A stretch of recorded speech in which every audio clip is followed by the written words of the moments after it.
Okay, I think we are ready to go with our next session. I'm very happy, so please take your seats.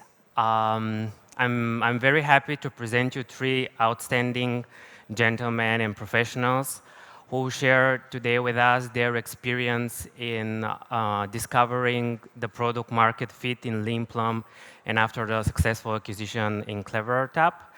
So please welcome on the stage Momchil Kyurkchiev, Anand Jain, and Ivailo Ivanov.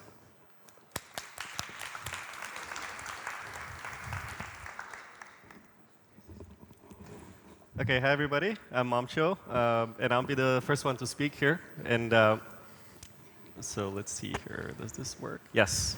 Okay. So hi. Now we have the pictures up. So today we're going to tell you three stories about product market fit. This is the original Leanplum story, which I started now over 10 years ago. Then we'll talk about the roller coaster ups and downs of how you rediscover product market fit in any startup. That's usually the story. And then we'll tell you the different story, which is the CleverTap story of the outside-in view. A different company, almost like a parallel universe, different part of the world, but solving the same problem in a different way, right? So this hopefully will give you an idea of how product market fit works. Now, the main takeaway is there's no right answer. There's going to be three different ways to think about this, so hopefully I'll give you some ideas for you guys. So first of all, before I show this picture, just a raise of hands, how many of you guys are developers in the audience? Yeah, so that's what I thought. So most of you. Okay, so the question would be, so why are three people in suits talking about business stuff in a developer conference, right? So that would be a good question to ask. The answer is that I was one of you guys. I was an engineer. This is actually me, the 23-year-old version of me. I had just joined, at the time I was at Google, and I joined as a software engineer, and this is my first day at Google. They give you this colorful Google hat with a propeller on top. So the idea is you join Google, and then you can spin the propeller and elevate your game, over the coming years, right? So that's me.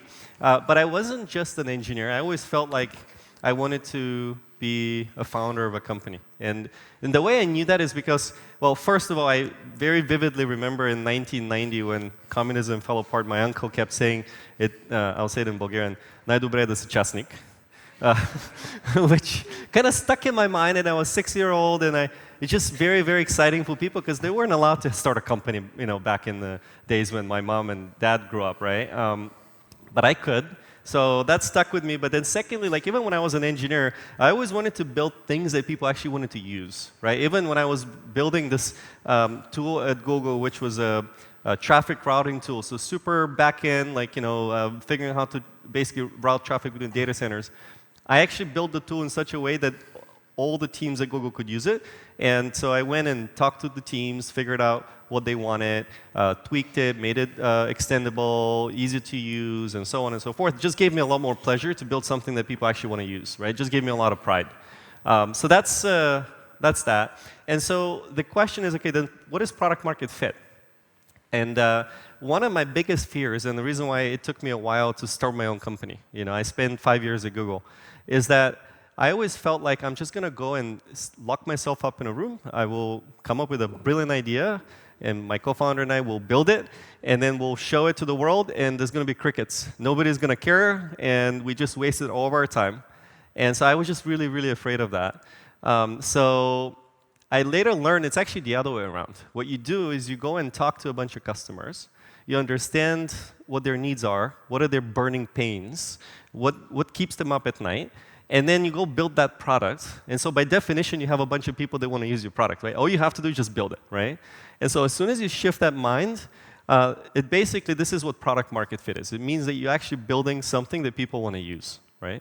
And so that's essentially for any of the companies that you guys all work for, it's essential to do that. Now, granted, if you're a small startup, it's all about product market fit. You have to find it, discover, rediscover, kind of go through the turbulations. If you're a super large company, somebody already did that job 20, 30, 40 years ago, and you guys are just working in this well-developed niche, and you don't have to worry about that. That's what I experienced at Google. When I was there, everybody wants to use Google search, so I didn't have to figure out how to get product market fit.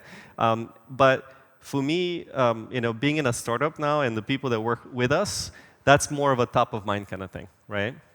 So that's product market fit. And so, okay, so then let's say, okay, we want to start a company, and we said we're gonna need an idea, right? So that's the first thing you want to come up with.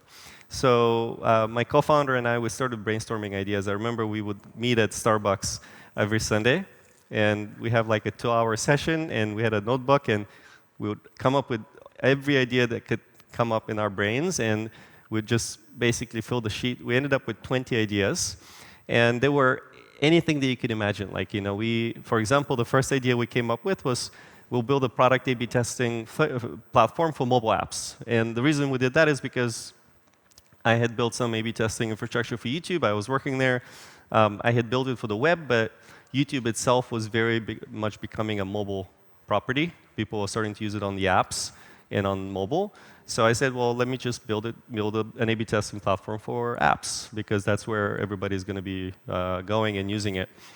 So that was an idea. We thought it's not a good idea because, well, it took me a few months to build the A/B testing platform for the web. So, to build an idea, you kind of want to have an idea that takes more than 3 months. You kind of want to have a company that takes a few years at least to build.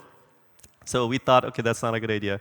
Then we came up with this idea to, both of us play the piano, my co-founder and I, so we would basically build a Kindle for sheet music, and you play the piano, and then it turns the page for you without having to turn the page. So that was clearly one pain point that we had.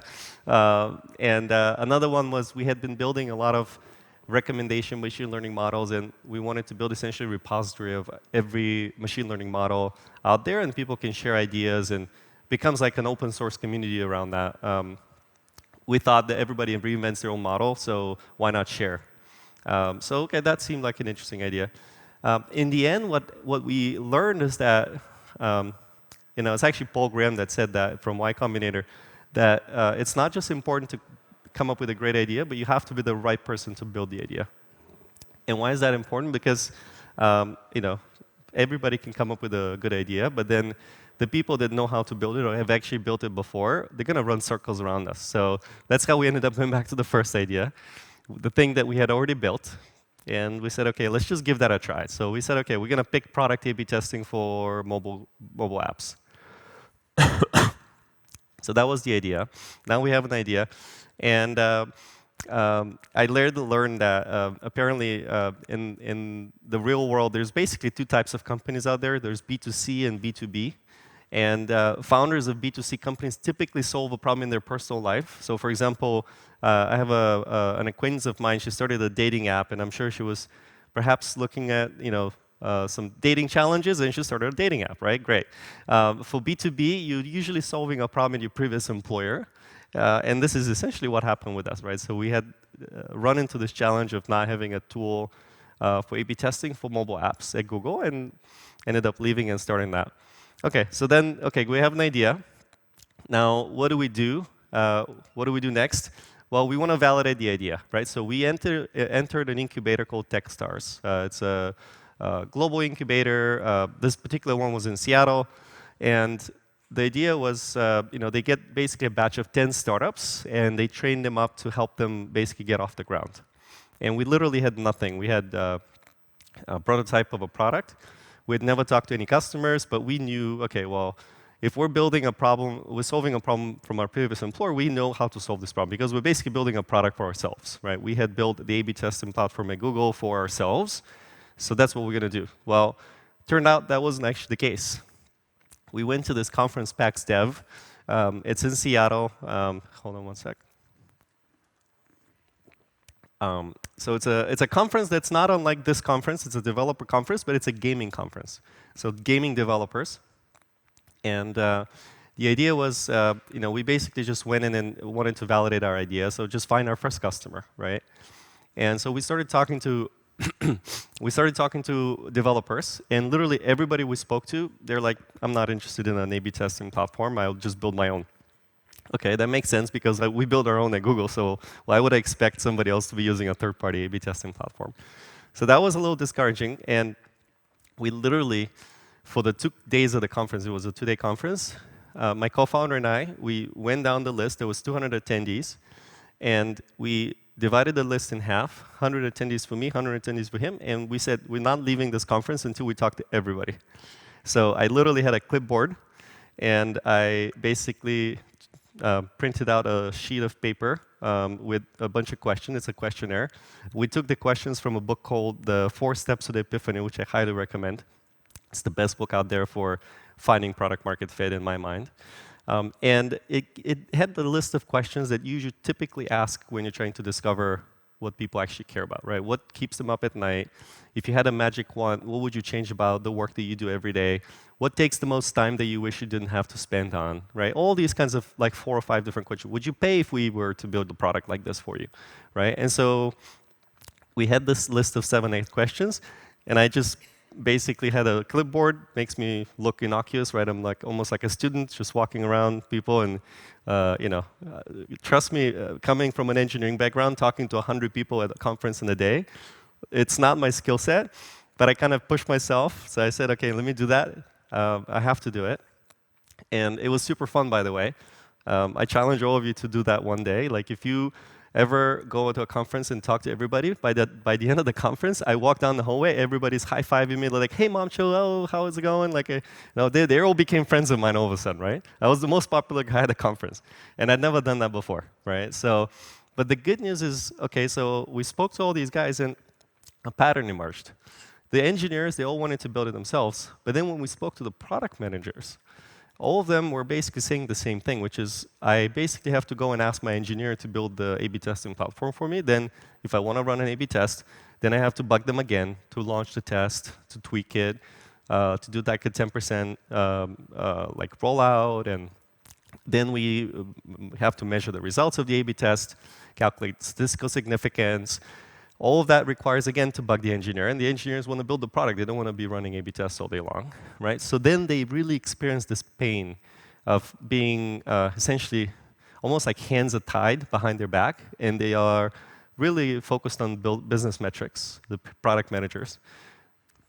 So we realized we actually need to build a product for different personas. So that was our first big lesson on product market fit, is you actually need to know your customer, right?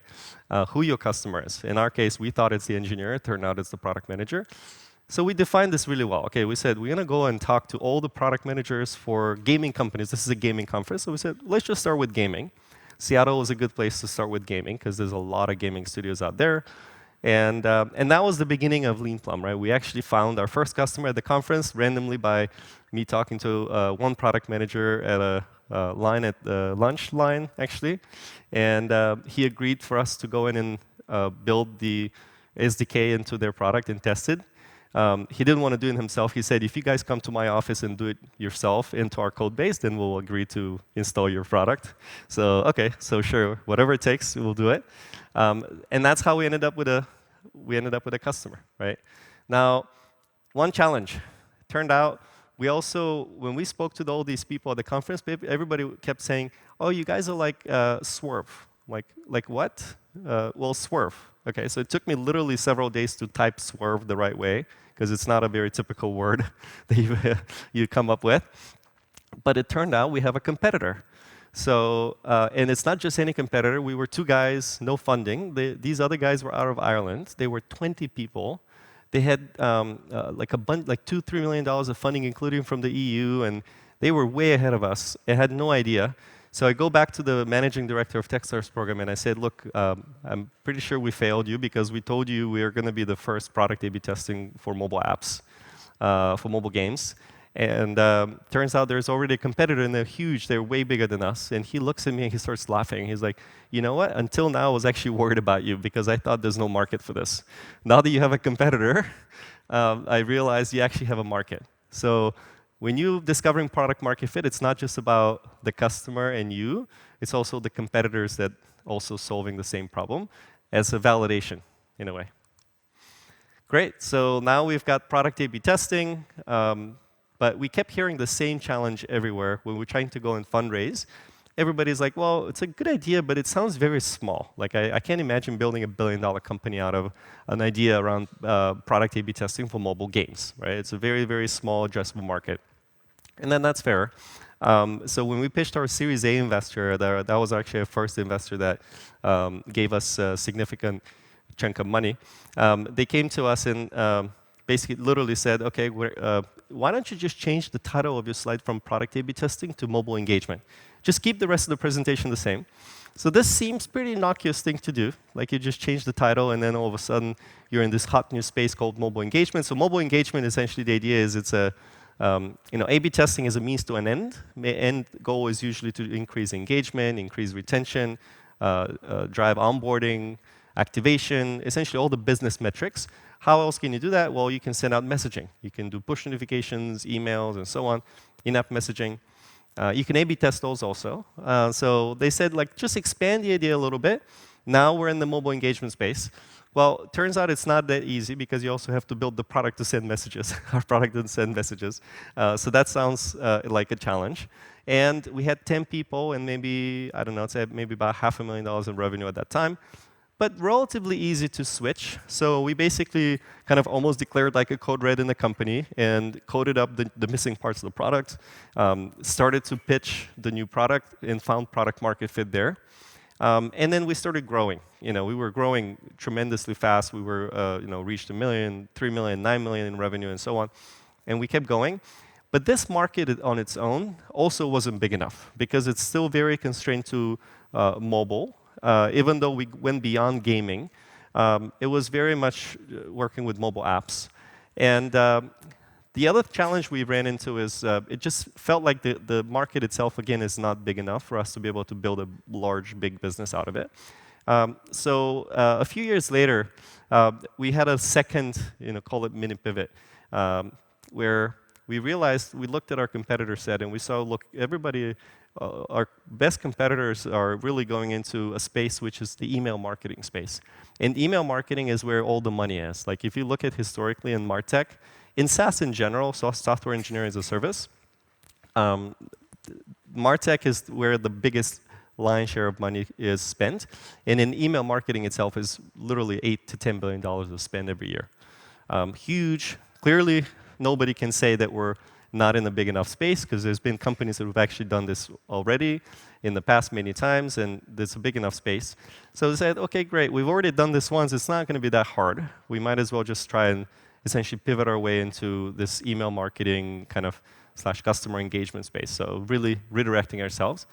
This is a little bit of a different challenge because if you think of like running a jet ski in the water and you want to take a rapid turn, it's very easy. You just go right and then you go in a different direction. This is what it felt like when we did this first with mobile engagement. $500,000 of revenue, 10 people, literally get ourselves in one room, figure it out, off and go. Well, when we pivoted into email marketing, we literally had 150 people, large customer base. We already serve a bunch of customers who are not from this space. So you can't necessarily just turn around and start attacking a new market because you still have to serve your old customers. And how do you rally 150 people relative to 10 people? It's way different. Like even the kinds of roles you have are different or needed and so on. So this is where we felt like we overextended. In retrospect, we made a turn to be able to go and serve this new market, but then the product necessarily wasn't ready.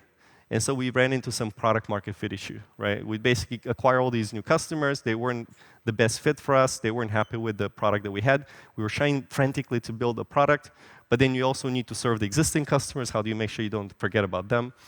This is where we ran into our growing pains at Leanplum. And with that, I'm going to invite in a moment Ivo. But what we did is we went back to our mentors and to the books that we actually started with. This is the 4 Steps to the Epiphany book. And we said, what do we actually need to do this, to execute this well, this transition? So Vasil Terziev is actually one of our close mentors and one of my favorite entrepreneurs out there.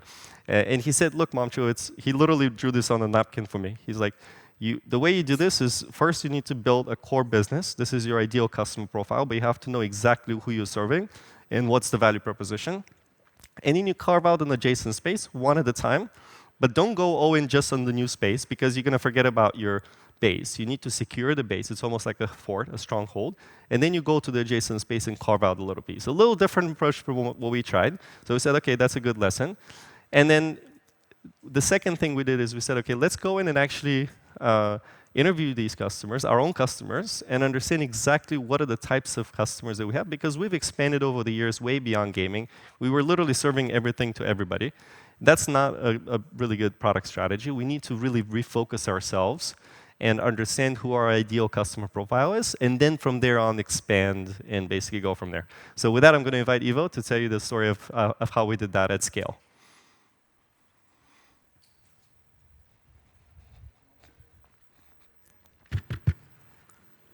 Am I audible? Yeah. Hey everyone, I'm Ivo. I'm leading the product management team at Leanplum and CleverTap. Just like Momchil, I used to be an engineer at the start, more specifically .NET engineer. But at some point I figured attending meetings is easier than writing code, so I switched to product management. Now, the real reason why I switched to product management is actually the presentation that we're giving right now, the roller coaster of discovering, rediscovering, understanding our customers, and that's something that I got in Leanplum at that point. I joined as a product manager, and I realized quickly that our company has a focus problem, which Momchil has already realized. So we teamed up with him. We said, OK, how do we refocus the whole thing? How don't we serve everybody, but we serve exactly the ideal customer profile? And what is the ideal customer profile? How do we even segment our customers in different segments so that we know who are we serving, who are we not serving? And back to the books, we are big in reading and doing best practices research. There's this guy, Clayton Christensen. That person was a Harvard professor. And the ideas that he expressed in this book, The Innovator Solution, were named by Forbes as one of the most influential business ideas of the 21st century. So I was interested. Let's see what he has to say. And what he's saying is that frequently when we segment our customers and try to focus our business, we are not looking at what the customers are actually doing with our product, what the customers are hiring our product to do for them. We're looking at available data. So what do we have available? We have sizes of the companies. We have industry that they're coming from, revenue, number of employees, all those things that are easily collected from different data sources. So typically, people are segmenting based on that. Big companies, this focus. Small companies, this industry. However, Clayton Christensen is saying, the real way to look at our customers and understand them is by what they need from the product. Why are they hiring it? How did he figure that out? I'll tell you a story. He was a consultant, and he was hired by one of the big chains for fast food to increase their sales of milkshakes. And how to increase sales of milkshakes? What type of a milkshake do you need to produce in order to increase sales?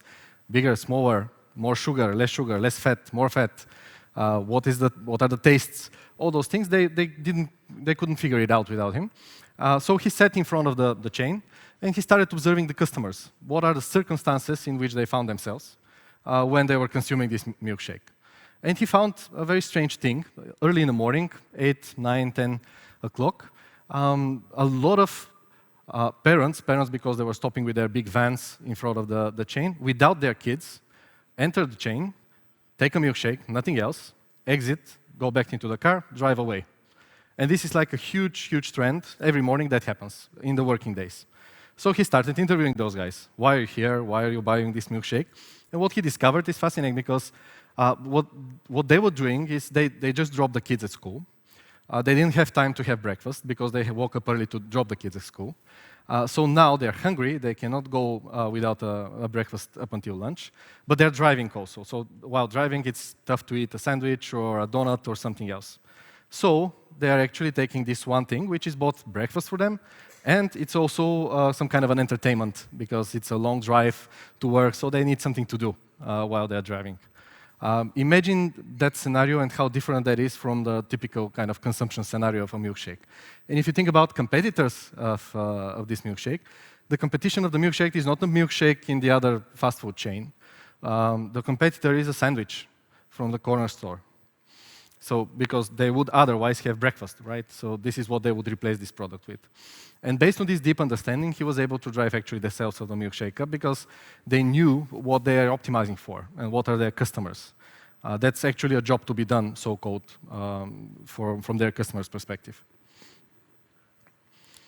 But what are the jobs in such a complex B2B platform that we're talking about? The job of this platform, so any product in the B2B world can either optimize your operations in some way or increase your revenue. right? Like, for example, we are all using Jira, more or less, and Jira is supposed to optimize our operations. It's not going to increase our revenue directly. It's going to streamline something that we're doing. Our product, on the other side, is supposed to increase revenue. How is it increasing the revenue? Because this product helps you drive retention and monetization in the customer. So it doesn't help you get more customers, but those that come, it helps you monetize them and also retain them over time. However, how do you retain customers in different scenarios? How many of you are using a health and fitness app? Dieting, exercising, anybody? How many of you dropped the usage of such app in the past?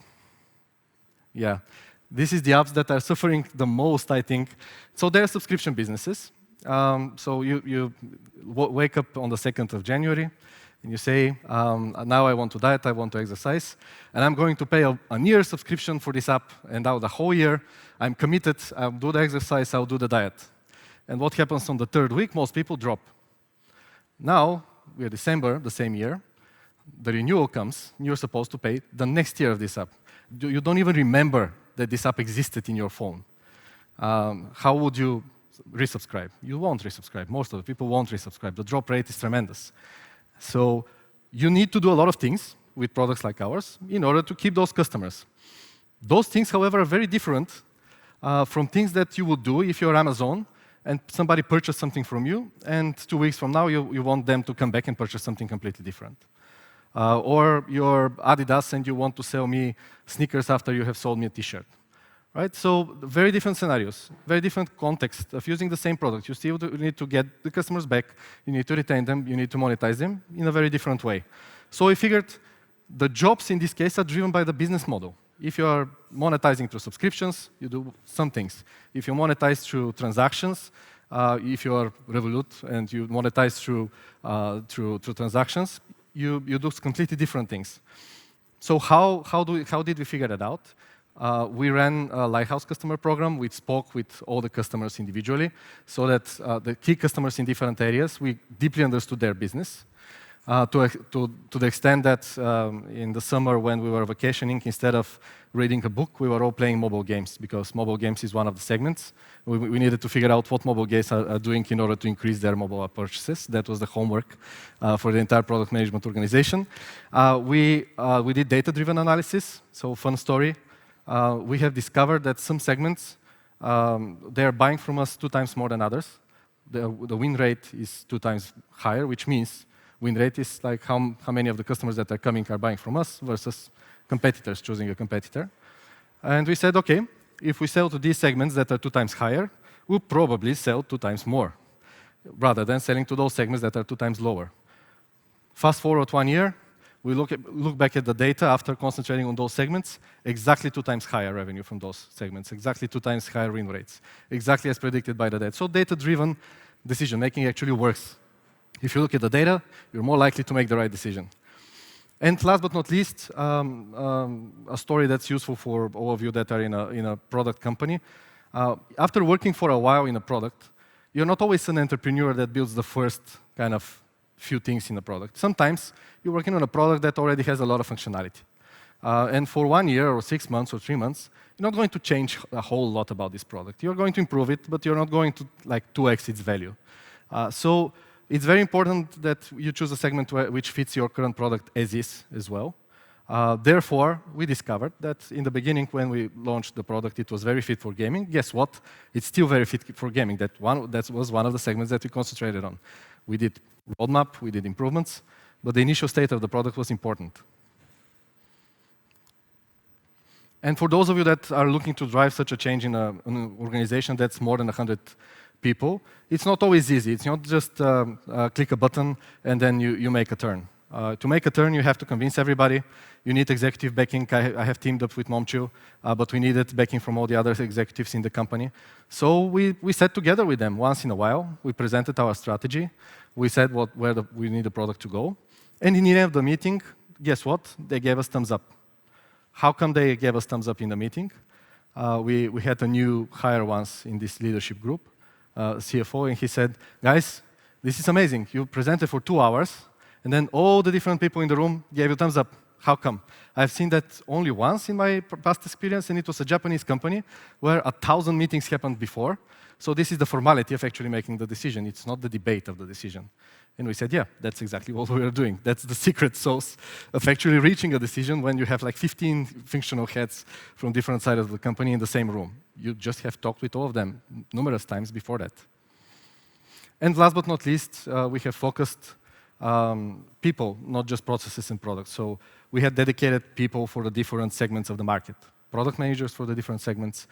We had salespeople for the different segments. So everybody knew very well what they're supposed to understand. It's not like, here's the product, sell it. Or here's the product, build a new feature. You know the segmentation as well.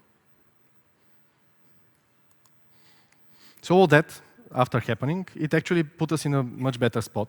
We rekindled the growth of Leanplum. We focused it. We made it leader in certain segments of the market based on this rigorous focus that we have executed for a couple of years, which made us very interesting for acquisition. So a company founded in India ended up acquiring Leanplum in 2022. But I will not tell that story. Why not we give the stage to Anand Jain, the co-founder of CleverTap. Thank you, Ivo.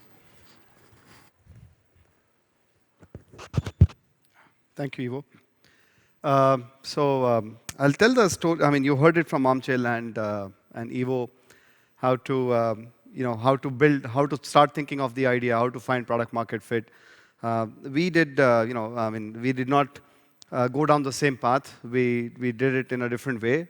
So this is a story of 3 people in Mumbai who were running engineering, in a large B2C company. Think of it as a media company. We had television channels and we had digital properties, websites, apps, and we were the engineers. So when they wanted to kind of figure out how many people are there on the app, they'd come to us. Hey, can you quickly go look in the database?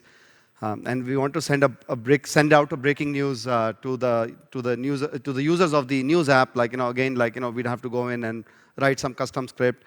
And then figure out how many people came back, clicked on the notification, and then watched the story, breaking news. It was all a pain in the ass, and we did this for a while. And I think we realized that that this has to be solved in a more elegant way. So like engineers do, we started brainstorming the idea, what needs to be done, and I think we wanted all of the data. Of the app, etc., to be in one place.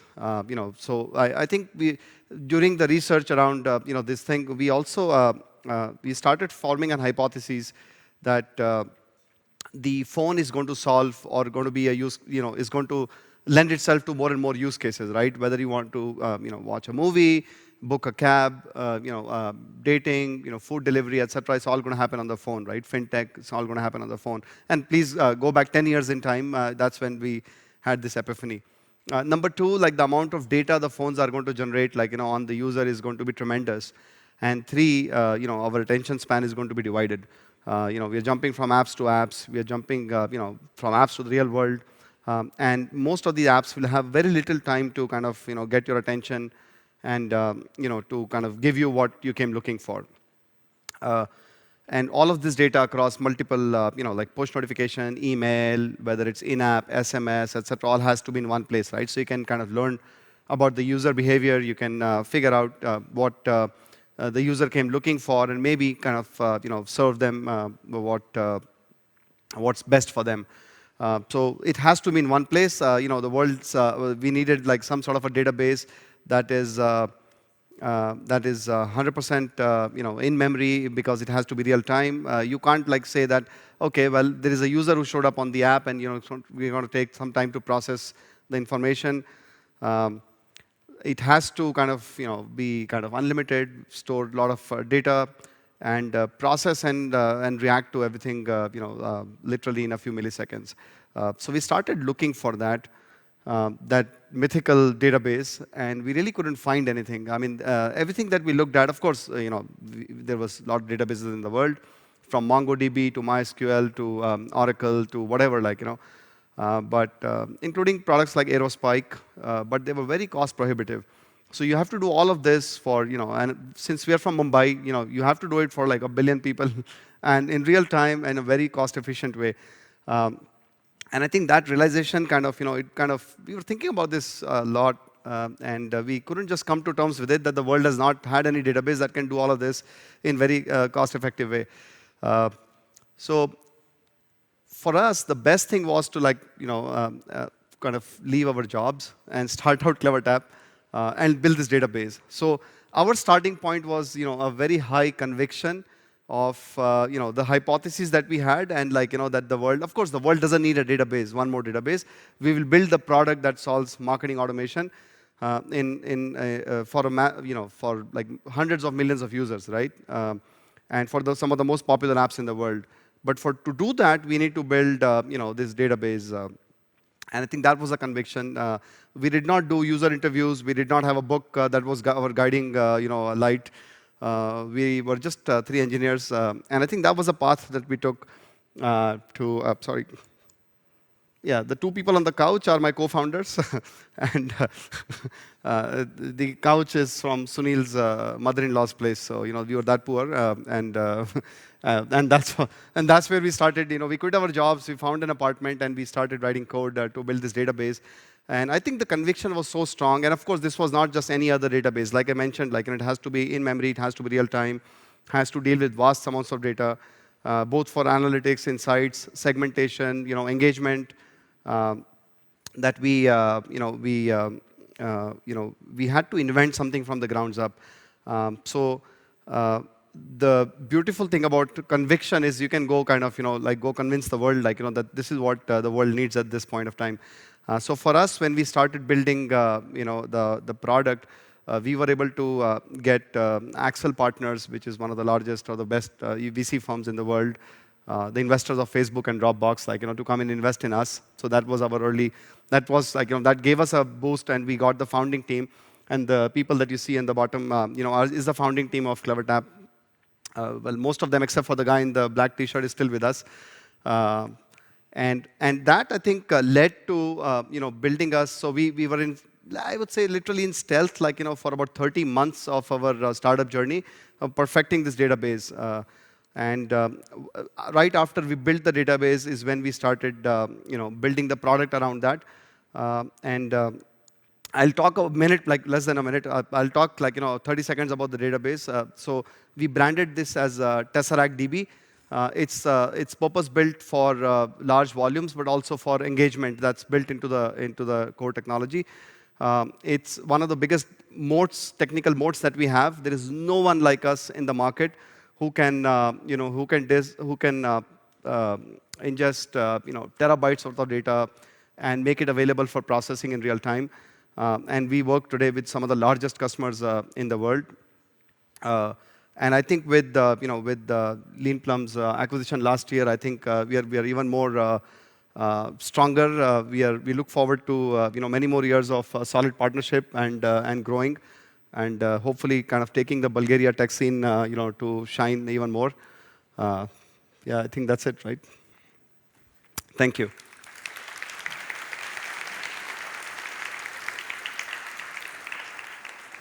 Okay. Yeah, thank you very much. Unfortunately, we don't have much time for questions, but the guys are here, so you can ask them something in the backstage. And thank you very much for the great presentation. Thank you.